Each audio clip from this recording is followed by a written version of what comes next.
have been told, and I have heard it said, that to give a gift is more important than to receive one. Well, you know, I don't agree with that anymore, and I want to tell you why. I have a little boy who lives in my home. His name is Johnny. Johnny is a beautiful little boy, and Johnny is a flower boy. He loves flowers, and every day he brings me a flower. Only the flower, no stem, you can't put it in water, just the flower. And he brings it to me and hands it to me. The problem with it is that Johnny pulls it out of my flower garden.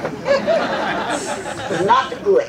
But when he hands it to me, there is such love in his eye, and he looks at me and says, "Baba, I love you." It's beautiful. He is 4 years old, and he is my flower child.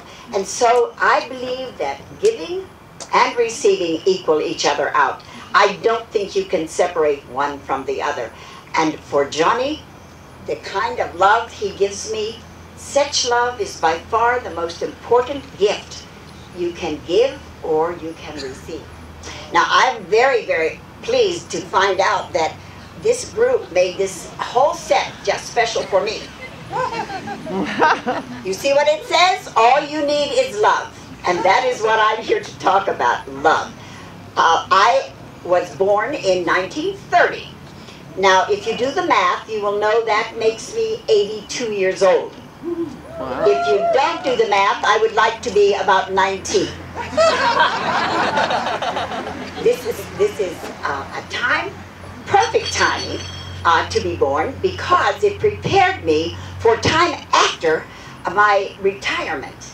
Because in 1930, there was little money, few jobs, wages were small, there were few cars, roads weren't paved, outhouses were the going thing, and taking a bath in front of the cook stove with Mama in charge was how we used our indoor plumbing.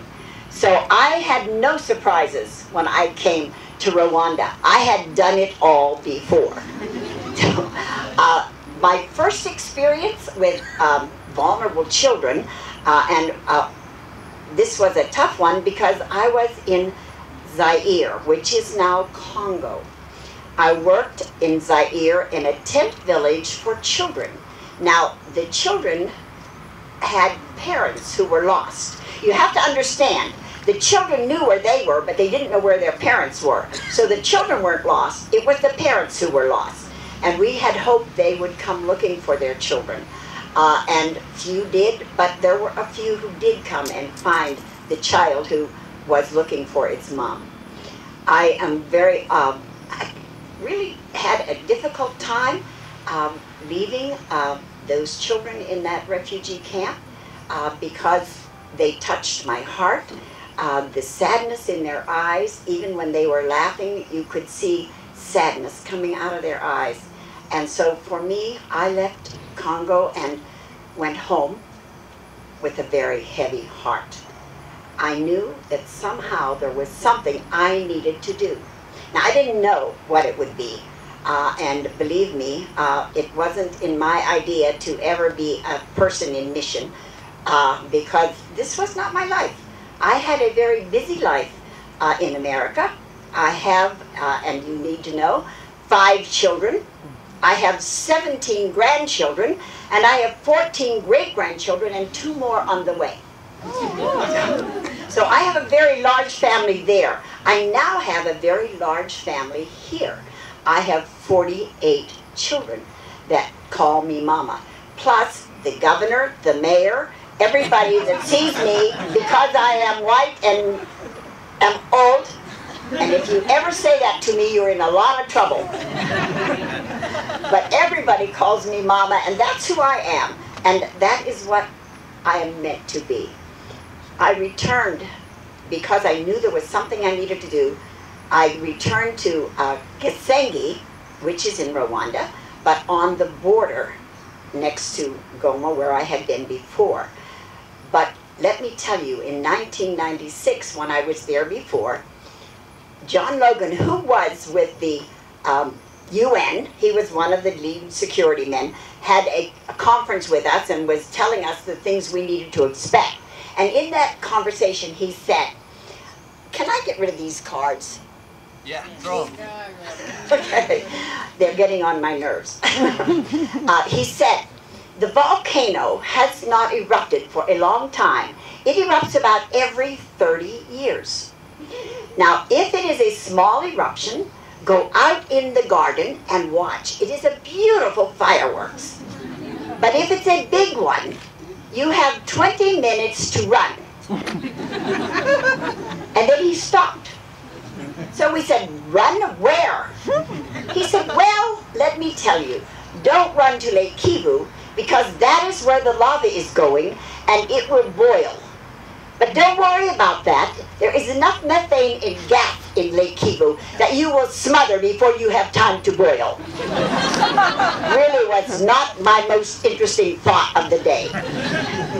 Would you believe that volcano waited from 1996 to 2002 when I came back to Gisenyi to erupt? The terror that you feel when that volcano erupts is something I had never experienced in my 72 years. That was 10 years ago. The lava came up out of the top of that volcano, 40 feet in the air, went down over and destroyed the town of Goma. We were on the border, so the lava was coming directly toward our hotel. I became a refugee running for my life. There was fire everywhere. There was smoke, ash you couldn't see. Your eyes burned.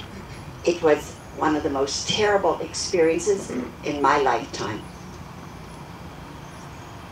I'm glad I was there, but been there, done that, and I don't want to do it again. When I went home after that experience, I decided that my life had to change. Now, I do have a large family in the U.S., and so I talked with them, told them what I wanted to do, and they were very confused. You know what? My children were grown up. My children were grandparents and parents. And either I did a good job raising them, and they could take care of themselves and their families, or I did a bad job and it was time they learned how to take care of themselves. So I decided that I needed to move to Rwanda. I was loved, but I was not necessary. Here, I am necessary because there is something I am doing to make a difference. And making a difference is what love is all about. It is important to make a difference. This is my family, some of them in America, and I'm telling you, my family thought I had lost my mind.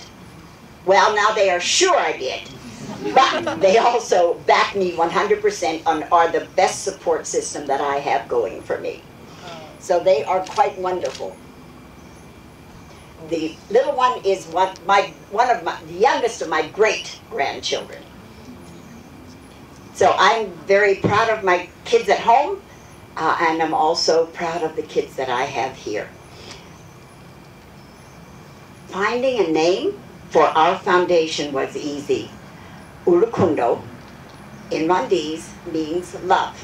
So what better name for a foundation that's based on love, as sustained by love, than Urukundo Foundation? And so that is how the name came about, and the Learning Center has been added in the last 2 years. So it's Urukundo Home, Urukundo Learning Center. And our mountain in Muhanga is Chakabidi. Now, some of you may know and some may not. Chakabidi means middle or center. So the mountain that we have built Urukundo on is in the center of Rwanda. So we are real happy about that because that makes us a little more important. Thank you. Anyway, I need to tell you about starting the home. We started with one child, a rented house One mama and a guard and a woman with a vision, me. That vision has grown and continues to grow. Davine was our first child. I love those kids. I could look at them all day. They are absolutely great. But Davine was our first child, and Davine is now in senior 5. And when she graduates next year, she wants to become an international pilot. She wants to be able to fly all over the world. If that can happen, I will see that it does. This morning, 3 of my little boys came into my bedroom. My bedroom serves as my office. I have had 4 offices, and I always end up back in the bedroom, and somebody else has my office. So I'm giving it up. I'm keeping it in the bedroom. But they came in this morning, and we were talking, and I said, what do you want to be? And Claude said, I am going to be a policeman. And one of the other little boys said, I am going to be a doctor. And then the little Johnny spoke up and he said, I'm going to drive a helicopter. They have goals and they have dreams. And what we are doing now is to help those be fulfilled. I have told the children, I try to emphasize that if you work hard, you can do what you need to do, and if possible, we will help get that done. We need all the help that we can get to have that accomplished, but our deal, there's more to taking care of children than feeding them and giving them a bed and educating them. They need to be loved, they need to be taught how to love. And quite often, it happens that children don't have love, and so they don't know how to return love. And this is one of the things Urukundo does. We do teach our children that they are loved and they are valued, and this is the most important thing for them. This is Davine, and I had made a vow before I came to open the home for children that I would have no children under 7 years of age. Now think about it. I'm a great-grandmother. I have been through all this. I didn't want to go through teething, crying babies, diapers, formula, and potty training again. But this is what is going to happen if you have babies. So 7-year-olds, they are already in school. They are potty trained. They have done it all. They can feed themselves.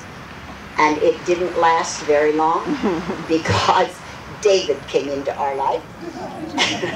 David was only 4 weeks old. And the policeman and whatever. Anyway, she's in office and she takes care of children. But instead of calling me, because if they had called me on the phone, and there were phones by that time, I would have said, no, I won't take any babies because we're not equipped to take care of babies. They were smarter than I was. They came to my back door, knocked on the door, and handed me a baby. And they said, this baby needs a home. Will you help? I couldn't say no. And so David became part of our family. David now is 5 years old. All of the children and we have 17 under 6 years of age. Think about it, 17 toddlers. They are a challenge. But all of my children, because they come to me when they're babies, speak English and Kinyarwanda. So they are bilingual from the time they are old enough to start talking. And they all have a Pennsylvania accent. So, this is Claudine. And every child who comes has a story. Claudine has a story. Claudine came to us from Kibgai Hospital. Dr. Peter was at Kibgai, and he is an ophthalmologist. Claudine was born blind. Claudine is, in this picture, 3 years old. She weighed less than 5 kilos, about 10 pounds.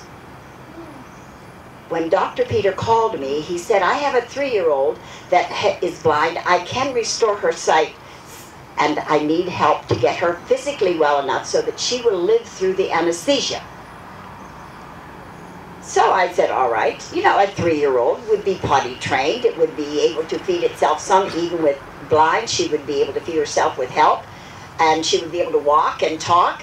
And imagine my surprise when Dr. Peter came with this little infant, a 3-year-old that was a tiny baby. She couldn't move her head, she couldn't move her arms, she had no strength at all. Okay, I had agreed to take care of her. We took her in and we started, oh my goodness. He's got the 5-minute sign up. I don't know how I'm going to do this.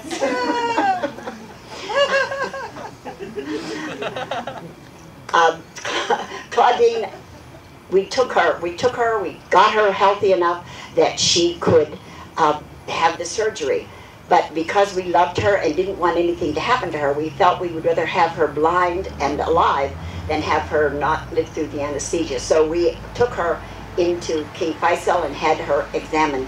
And the doctor there said, yes, she is strong enough. She will live through the anesthesia. But did you know she has a big hole in her heart? I was stunned. And then he said in the next breath, there is a group coming in from Australia who are going to do heart surgery on children. Do you want me to put her on the list? I said, yes, please, put her on the list. And then he said, it will cost $1,000. I stopped for a second and then said, put her on the list. The money will come. The money did come. She had her eyes operated on. She can see, not perfect, but she can dance and she can sing and she can laugh and she can pick up little things off the floor. She is an amazing little girl. And for us, she is the miracle that has taken place there. And then there is Sarah. And Sarah, it was a 1-day-old baby. A man was walking across the field and heard a noise. He went to where the noise was and saw a naked 1-day-old infant laying on the mud floor in a run-down shack. He cared, and he picked her up, put his shirt around her, and brought her to safety. Sarah is now 5 years old, and she is one of our children in our kindergarten at our home, our Urukundo school.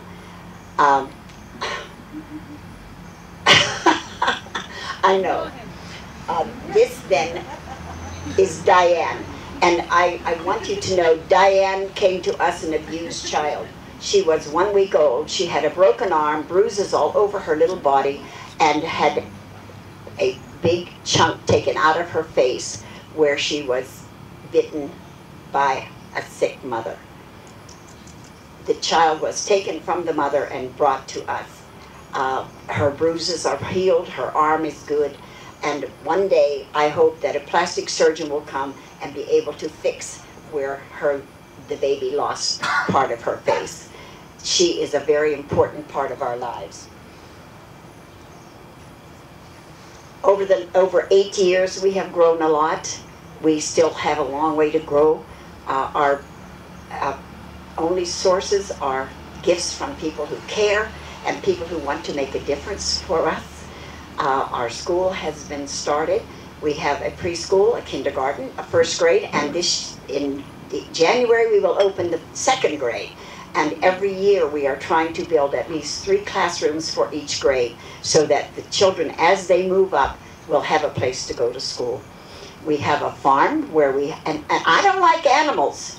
Get that? I don't like animals, but we have cows and pigs and chickens and goats and rabbits and dogs. But that's okay. I have learned that I can be an animal lover if I have to.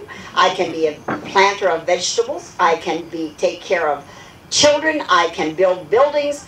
I can build schools, because there are others out there who can help me do that. I cannot do any of this alone. I do the best I can, but if I didn't have support from people who care about children and the future of these children, I could do nothing. So